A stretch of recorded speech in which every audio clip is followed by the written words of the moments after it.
Infiltrator. Soldier. Killer. This is what I was born to do. This is what they shaped me into.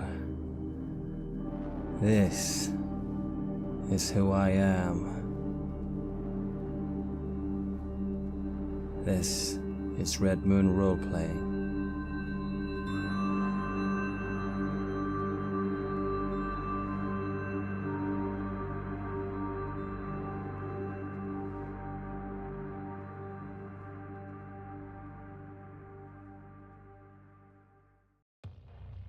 The abomination before you is almost 3 meters tall and hunched over, a twisted, nightmarish combination of meat, steel, and torture devices.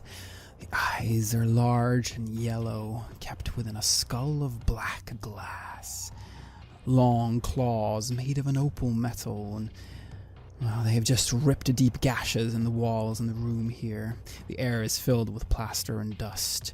He roars, a monstrous roar not of this world. If he hits you even once, it's over. Carver, you slide the machine gun over to Björn. And Björn, it's in perfect position now, ready to go. What do? I sling it up. This is the size of a machine gun that will basically break your neck bone if you don't give it enough support. So I push it hard against my shoulder. I get my feet for support. Lying down, I take aim and I shoot. You fire. I would like you to roll for engage in combat. So 22.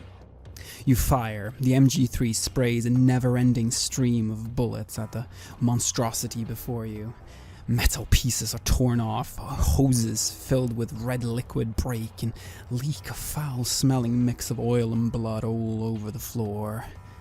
The monstrosity, Vogel, it screams. It's thrashing and flailing about, and for a moment falls down on the floor. This is your opening, Björn. I get up, and I take aim, and I try to use my edge as well. This is it for you, Motor Man. And I roll 9. You start blasting into it point blank. You cannot miss. But this being is tougher than it seems. You're not doing as much damage as you would like, but Carver, you see a weak spot. A pump of some kind. It makes the red liquid move through the metallic beings, well, through its veins. What do? Shit. I've kind of tried to, while Bjorn's fully firing, get to some form of cover. This is just, I know my heart's racing. I can't help but feel that everything feels so much more real in reality compared to the fights in the dream world. I say this thing, I suppose I have the gun he gave me, the pistol. Or the small gun, shit.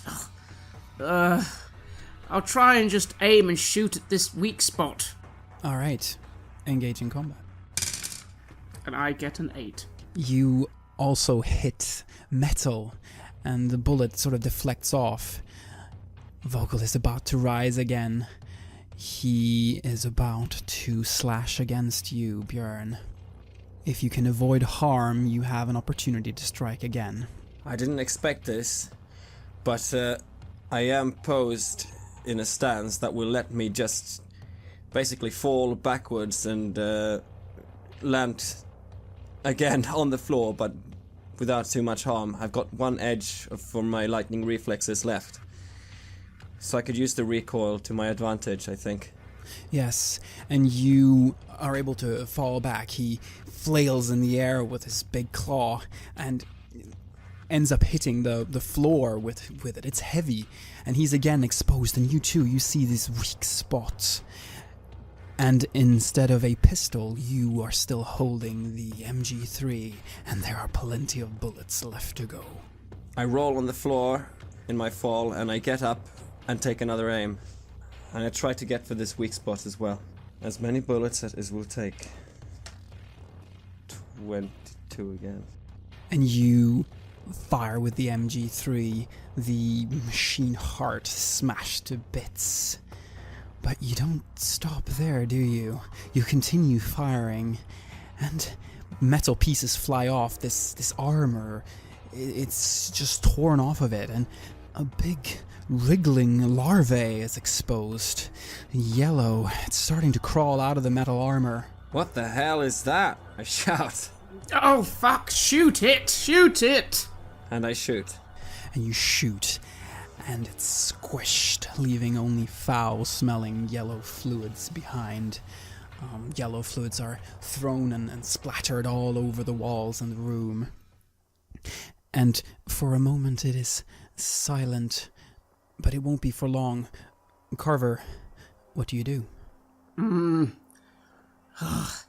Right, well, I'm going to look to the door behind us, and I would like to observe this situation we're now in. And I get 5. So the question I will ask is, what is the best way through this situation, which I imagine is a bunch of people are probably coming up the stairs right now, is what I'm expecting.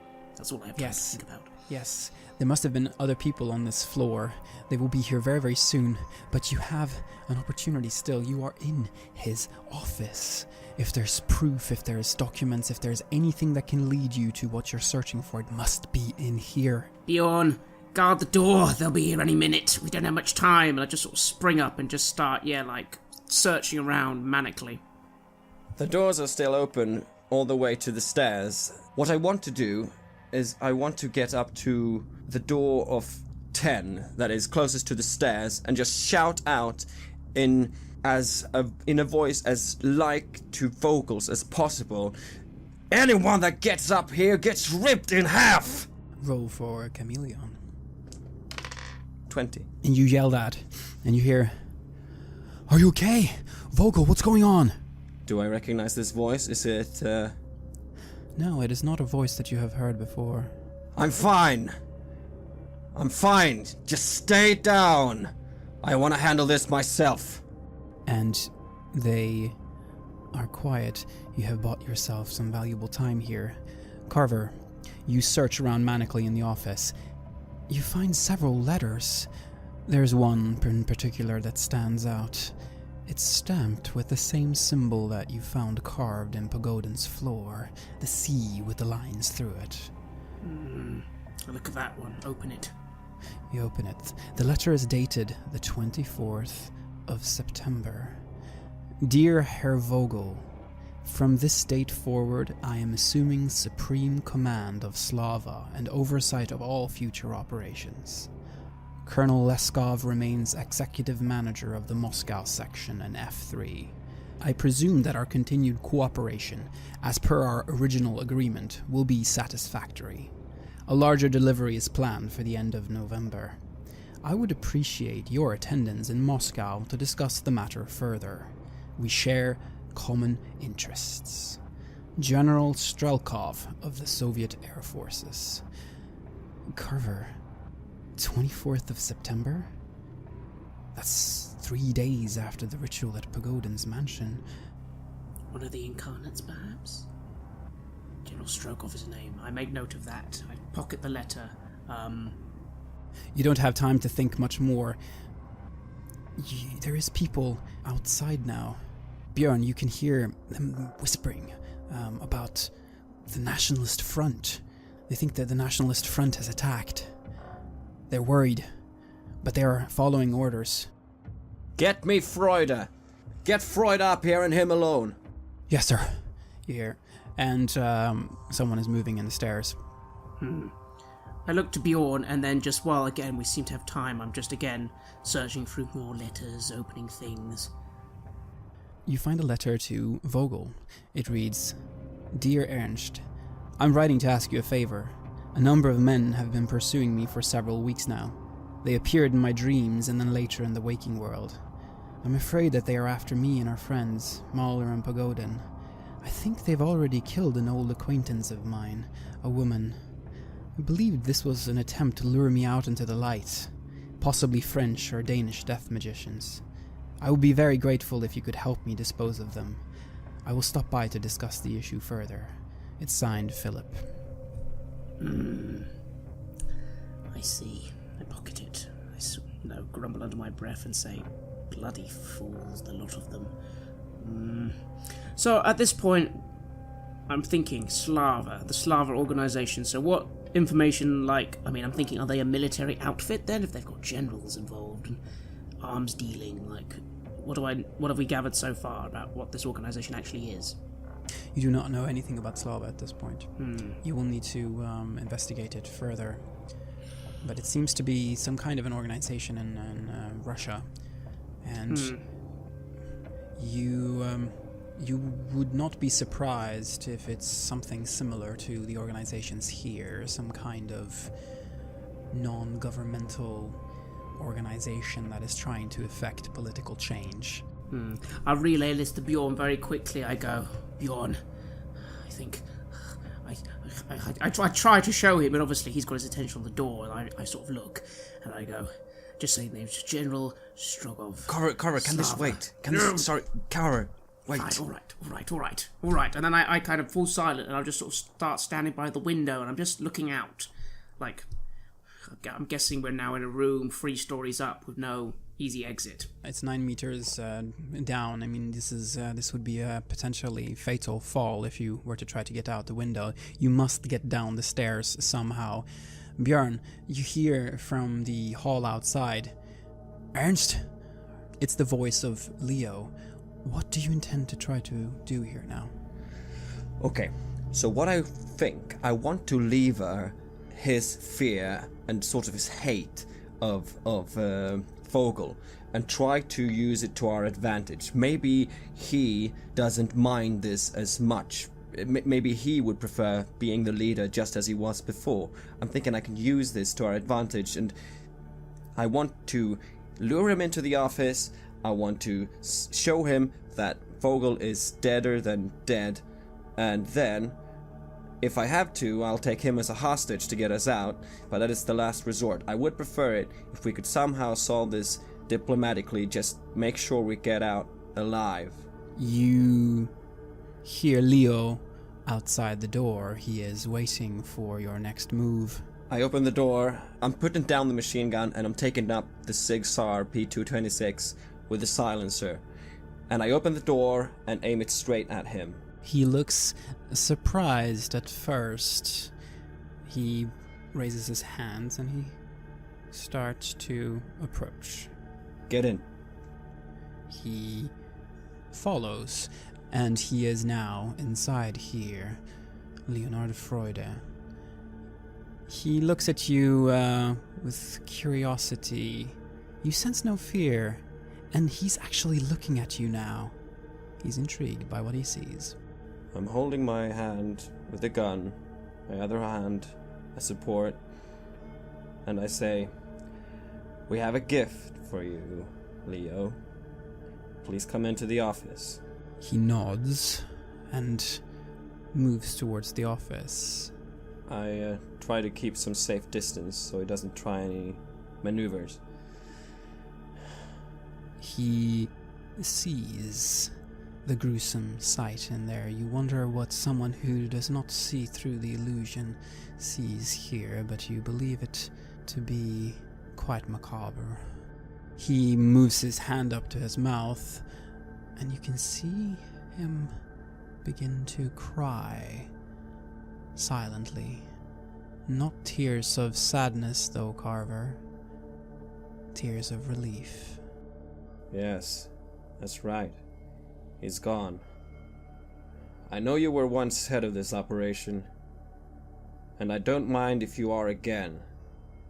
But Vogel had to go. Now we've got other things to do, and we need to get out of here. So I'm wondering if I'm going to have to turn this into a nasty hostage situation, or if you will let us leave. You cannot cause any more damage here. I will allow you to leave. You have freed me. It does not make us friends, but, well, come on. They're not going to be fooled for long.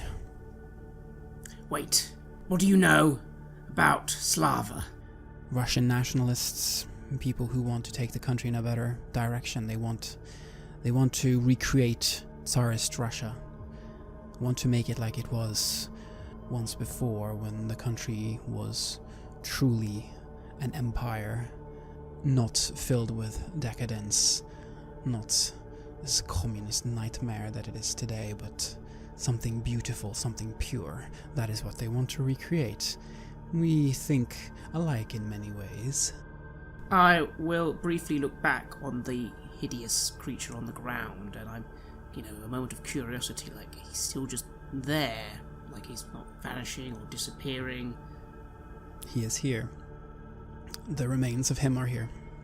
I'm picking up the AK-74 and I heft it back onto the clip inside my coat.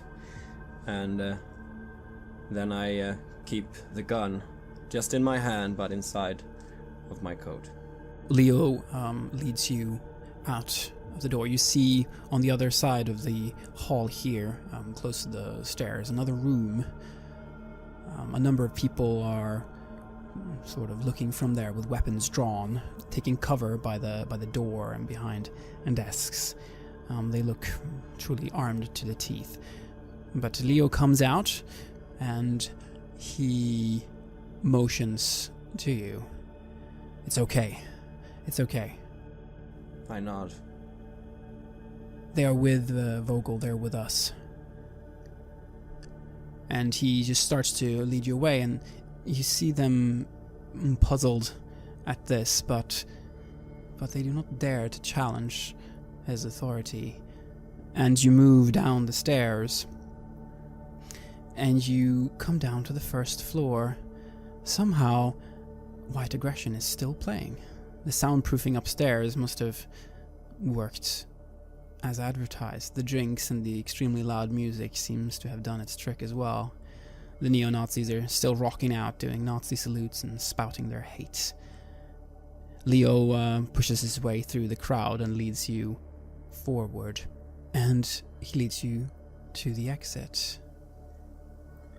I'll say, just before we get to the exit, I'll just look at Leo and I'll just sort of mutter, because obviously now I'm trying to keep my cool. I mean, part of me can't believe we're actually getting out of this, not easily, but this violent free. Part of me is quite happy about that. I just sort of say, none of this is personal. We don't care about you or your cronies. We only care about the people using you. You know there's more to them than normal. You knew Vogel was something bad. That's what we're after, and we're going to stop them. Do you understand? Believe me, I know, he says, and he turns around and he heads back inside. You are standing alone out here now. You need to move, you need to go. Yep, I'll just start moving immediately back. And I'm not going to move directly to the car. I'm going to take, a little bit of a different way just to make sure no one is following us. As you start to do that, as you start to move away from the building, though, you hear the noise of a machine gun being fired from the left side of the building. They're firing towards you. Tracer fire is lighting up the night, and you can see it cutting down innocent bystanders and Nazi partygoers around you. This is happening just as you're moving past a corner. You are one with the night. The firing continues. It seems as if there was someone that didn't buy the story completely, but that hardly matters to you now. Yeah. I'll try to get out there, get out of the heat, get back to the car, and that's what we're gonna do. You make it to your car. It's standing there just as you left it. Carver, you hear a popping sound. All of a sudden, there's something sticking out of Björn's neck. A small dart. Björn, you barely have time to feel the pain before the world starts to become dim. You feel so incredibly tired. You need to lie down. I tried to pull it out, but I think I'm just gonna fall down. You fall down. Carver, you are next. Your senses scream to you to flee. What do you do? I can't leave him. Even though I know it's not going to work, I can't leave him. I'll still try. You try, and you start pulling him towards the car. You almost make it, until you too are hit. Some kind of tranquilizer dart or something. It doesn't hit as well though, and you feel yourself still having some strength, perhaps enough to just get away from here. I suppose a moment I have a final thought that darts, they want us alive, or we'd been shot. I feel if I try to get away, it's probably going to only be to stumble a few more steps and fall down, right? So I feel I may as well just let it happen. And the night comes to greet you. And you see nothing until you wake up. You're lying there. You see your car in front of you. Someone has fired a weapon into the motor compartment, the engine compartment. It looks to be quite disabled. There is traces close by. Someone burned off with a large car of some kind. But you are alone, Carver. Björn is nowhere to be seen. Ugh! The boils start to itch more than they normally do. Kidding me. Okay. I'll stand. So what, I go to look over the car. I mean, is there still stuff in the car? Have they taken that? No. It simply seems as if they have wanted to prevent anyone from following them. Everything else is still where you left it. Oh, fuck. Oh, no. Can I observe the situation as I just try and take in the whole scene? Like, shit, is there any sign other than some burnt tire tracks? Like, did he drop anything? Is there anything? Roll for it. I'm starting to panic a little. I'm still feeling... Well, actually, I would be feeling the adrenaline of the fight, but obviously I've been asleep for a few seconds, so I'm probably just groggy, and I just like, shit. 13. 13. What do you wish to ask? What's being hidden from me? The strangest thing about all this is why you're still here. Why did they take him and not you?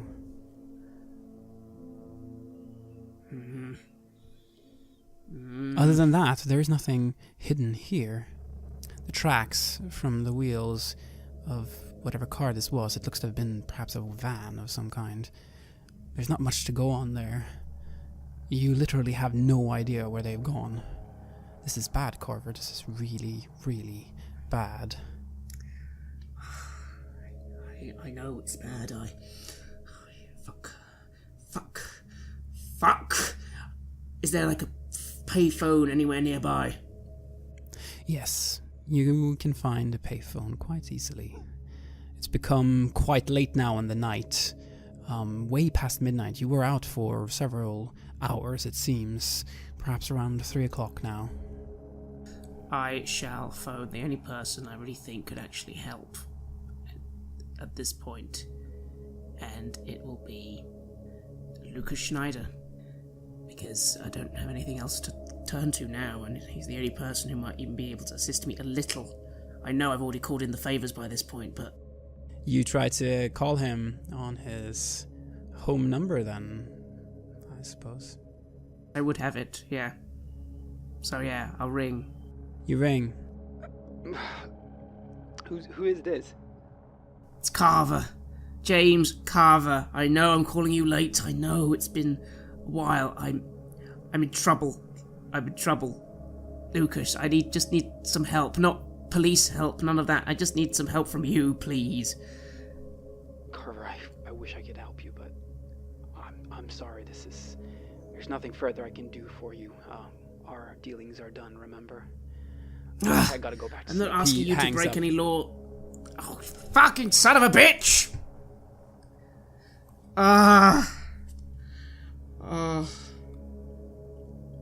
Fuck it. I only got one other fucking number. I call Dr. Richter. You call Dr. Richter. You're calling him at the hospital. Yes. This is Richter? Carver.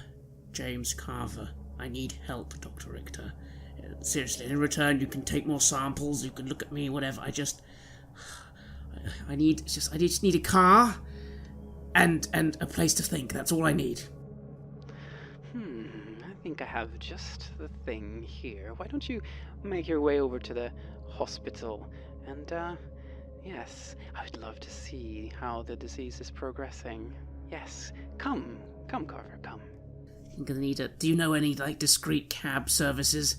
I'm gonna need to bring stuff. Of course. He gives you a number for a cab company, but you're looking around here and, well, there's another possibility as well. Parked close to the payphone is a black Trabi. If you would like to, you could open this Trabi and you could steal it. I'll put the phone down and I'll go and look around and look at this car. I've never stolen a car in my life, though. I mean, what is it, locked? I'm assuming it's locked. Yes, but it is not the strongest of locks, if I may put it that way. I'll start trying to use the gun, actually. I suppose would be helpful to try and, it's like force entry. You try to smash the window. Act under pressure. 6. You have never stolen a car before in your life, Carver. The butt of the gun simply bounces off. You did not hit it with enough strength. You kind of... your wrist kind of gets bent in a little bit of a strange way here, and your hand just hurts. You drop the gun and onto the ground. Hurts like hell. In fact, I probably used the hand with the bite mark on it that now is throbbing, and I was like, fuck! Shit! Fuck! I'm literally looking just quite manic now. I'll be perfectly honest. Bjorn's the one who does this. I can't... I mean, other than the research material in the car, this were all the duffel bags of guns as well, wasn't it? Yes, and in there are the tools that you would require. There is a toolbox in there. You should be able to get screwdriver and some other things that you would need to open up this. I'll take in a deep breath and I'll go and this time collect the tools, muttering to myself as I collect them. I'm just like, this whole situation is fucked up. Ugh, and I'll try again, this time a more mechanical approach to trying to jimmy the lock open. Yes, and it goes quite smoothly. And you have now before you a Trabant, very similar to the one you had before. You can get it to run as well. I'll start moving things into the car now I've opened it. I'll also go to the back and look at the license plates and quickly jimmy them off. I mean, I'd rather get a fine for having broken license plates than have this car traced immediately. Obviously, I'll be trying to ditch this as soon as possible. I just need a place to get the stuff. Yes, you do that, and your car is ready to go. Where do you go? I take another deep breath. I look to the back. I look forward. I swear again. I'll turn on the radio, because I need something. Try and find an old jazz channel or something. I just need something to go right. You find one. It's John Coltrane. Good. I like him. I'm gonna start driving to the hospital. In the night. Feeling lost. And not happy at all. You drive along the streets of Berlin. It's night. And it is quiet and you are alone. No Jenkins, no Björn. Only you. Only you and the black sky above you, waiting to devour you. You make it to the hospital, to the Max Bürger Hospital. And having been there several times before, you find your way quickly to Dr. Richter's, well, shall we say office. He stands there before you, looking excited, almost giddy. Carver? I say, I need you to get... I've parked the car in one of the bays, but I'm gonna need things removed from it and just stashed here. Please, I can't... Otherwise it's just gonna be found. I sort of sit down. Oh, fuck. He nods. And he moves off to do as you have asked him. You are alone here now. It is the break room with the poster of David Hasselhoff. There's Danishes in a basket. I'll have one. And you do. And I just wait. I'm thinking... I don't even know who could have taken him. I mean, we have so many enemies now, but who would want him alive? The Slavic Association? No, definitely not the Nazis. I don't know. I've no idea now who could have taken him. I don't know where he's gone. I don't even have any of his contacts. So I can't contact that Volva person or his business associates. That would all be his information. I suppose, technically, I'd still have some of his possessions, wouldn't I? I've taken all, like, the guns and stuff. They are his possessions. Maybe... I've been starting to play around with a fuck ton of rituals lately, and some of them seem to be working more or less as intended, ironically, although I don't know whether that's a new understanding of how they're supposed to work, or just blind luck, because a lot of the time these things don't do shit.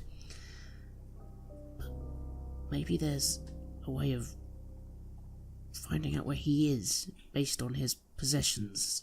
I think I'd have read something about that, might I? Yes, you might have. The only problem is, what would you do if you found him? I don't know. I suppose I'm thinking of this. I'll be waiting for Dr. Richard's return as I'm sort of playing this over in my mind. Carver, there's a thought deep within your mind.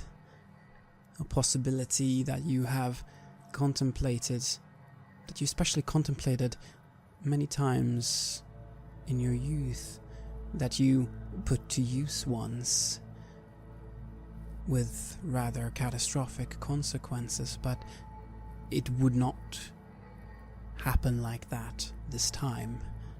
You know what to do now. You would not make those mistakes. If you were to contact him again, if you were to contact the demon, he could give you what you wanted, and he could give you the power to save your friend and to solve this. It's something that had come to my mind of late, especially when we were in that realm before. It was why I was reading of the possible things that Chikadil could be against. There's a reason they haven't apparently consumed us all, and it's because evil can very rarely work together. It's always trying to control something else or fight something else. And I had been thinking of trying to attempt to contact something, but I don't remember what we brought forth, do I? I never remembered. I mean, I remember what we tried to do, but I don't remember. No, you do not remember. But you know how to do it. You just need some supplies. Some supplies from Mantra, from the bookshop. If you had that, you could recreate the ritual. You could be successful this time. Dr. Richter comes back. I've sorted that out now. You should be safe here for a while. Shall we begin the tests? He has a syringe in hand and seems to want to take some of your blood. I just nod as I remark to him, I know it's getting worse. We haven't much time left. It's accelerated, Carver. But you already knew that, didn't you? Yes. It's even faster than it was before, and, well, if you have any last things you need to put in order to be able to be at peace, I would recommend that you do that. Could you get me this list of things? And I just sort of pull out a little list I've written of the materials I would need for a mantra. I'd be very grateful to you if you could get these delivered here as soon as possible for my comfort. I can have that arranged. Make yourself at home here. I'll make sure it happens. I will then. I assume he'll leave. Yes. When he leaves, I'll just start taking out notes. And I can't believe this.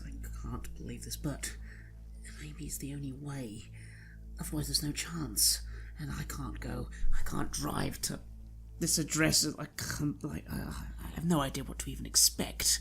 A military base full of armed professionals is what I'm imagining. Gunning me down quickly will just fail. Fuck, I'm just doing this for Bjorn, right? Yes. He means something to you, doesn't he? I can't get through this without him. And I don't think I've ever really been through so much with one person for... probably never. Not since I was young and I'd made all those mistakes. I had friends then. I don't really have friends anymore. I never had. I always seem to get them in trouble. Like now. He leaves and returns with the materials, and a few hours later.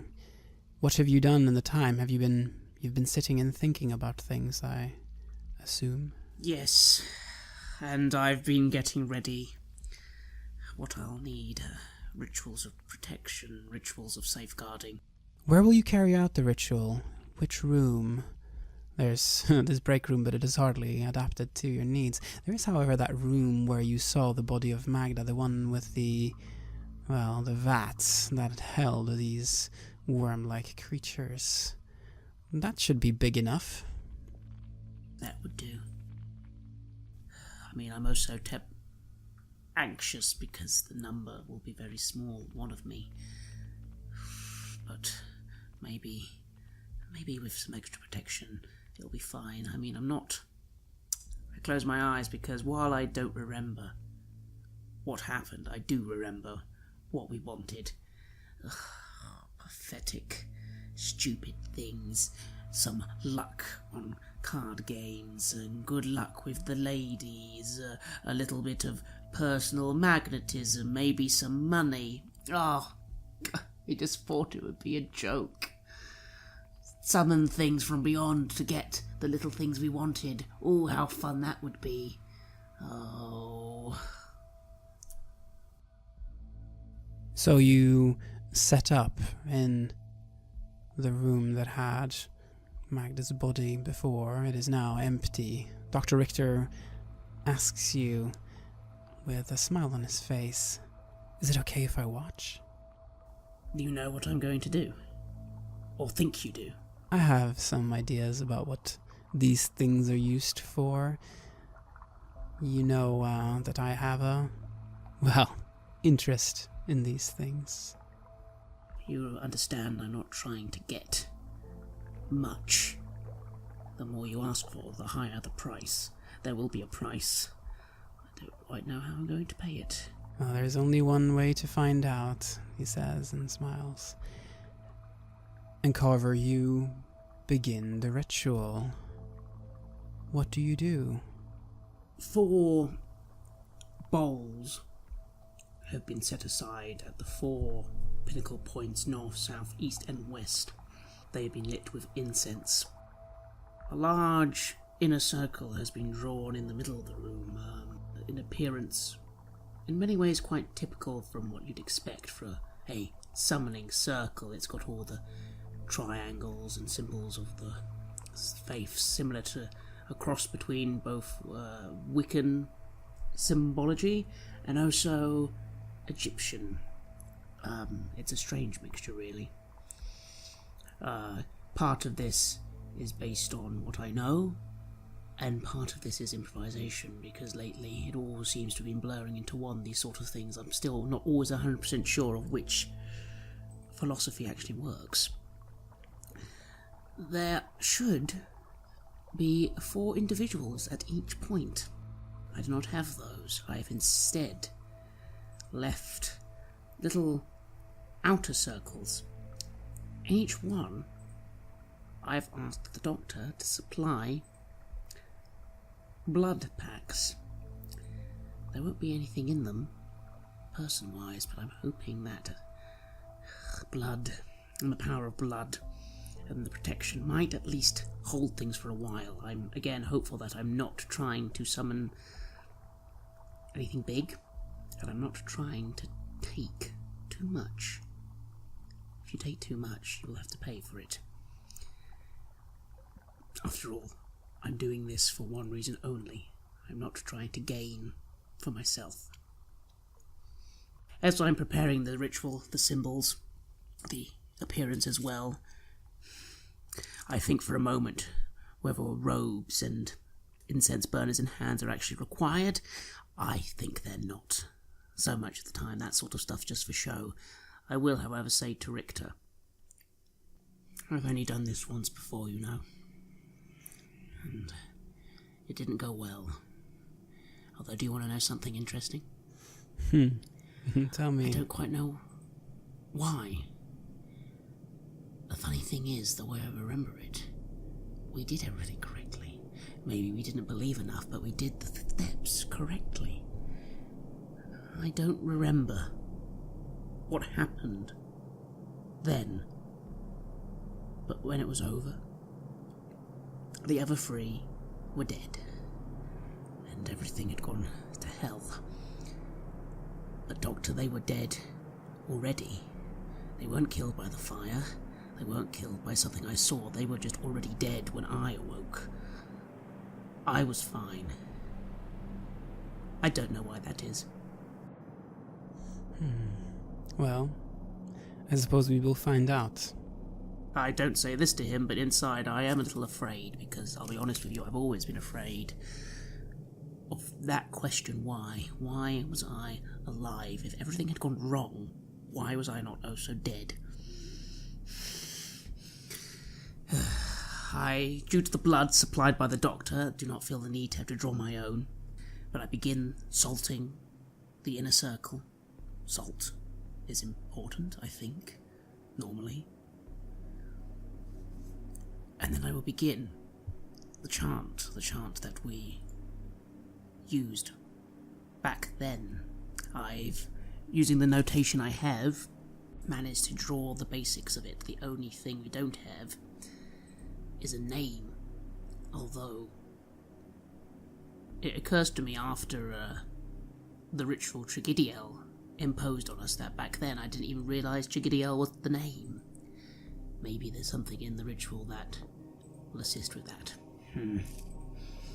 The words, I imagine, would be in Latin, primarily, but I believe translated, the closest I would translate it to, would be a very simple thing along the lines of, we call upon you from the north, from the south, from the east of the west. We call upon the beyond. We call upon the pillars.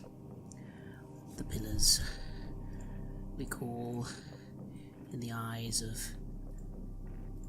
Mephistopheles, in the eyes of Legion, in the eyes of Ayusha, in the eyes of Lazarus reborn and death reincarnate.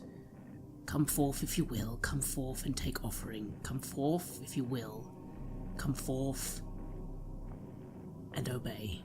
Reality swirls around you. You're standing on top of water.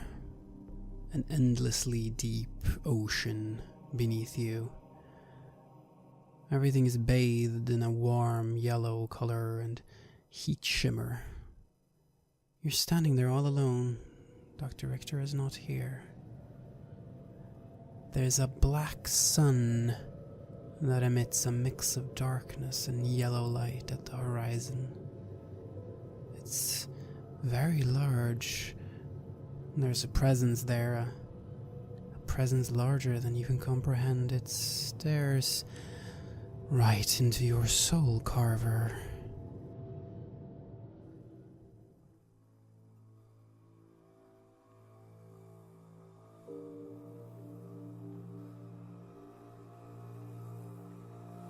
You have listened to an episode of Red Moon Roleplaying, where we play the campaign The Black Madonna for the tabletop role-playing game KULT Divinity Lost. The Black Madonna was originally constructed by Gunilla Jonsson and Mikael Petersen in 1991, with additional material for the 2017 edition by Marco Berman, Mattias Fredriksson, Petter Nallo, and Robin Liljenberg. KULT Divinity Lost is published by Helmgast. The music was created by Atrium Carceri and is used with permission from their label Cryochamber. Visit cryochamber.bandcamp.com or their YouTube channel to hear more excellent dark ambient. A new episode of Red Moon Roleplaying is released every Friday. Please like our Facebook page and give us comments, input and feedback there. You can also visit us at redmoonroleplaying.com. Finally, a big thank you to all supporters. If you want to show your appreciation and encourage our work, look out for us on Patreon and see if you want to support the show there. While the show will always be free of charge to our listeners, Patreon supporters will have access to extra material, such as a bonus podcast where we answer your questions about the campaign and role-playing games in general.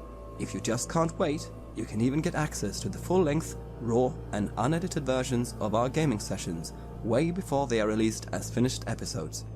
Thanks for listening. Looking forward to meeting again next week.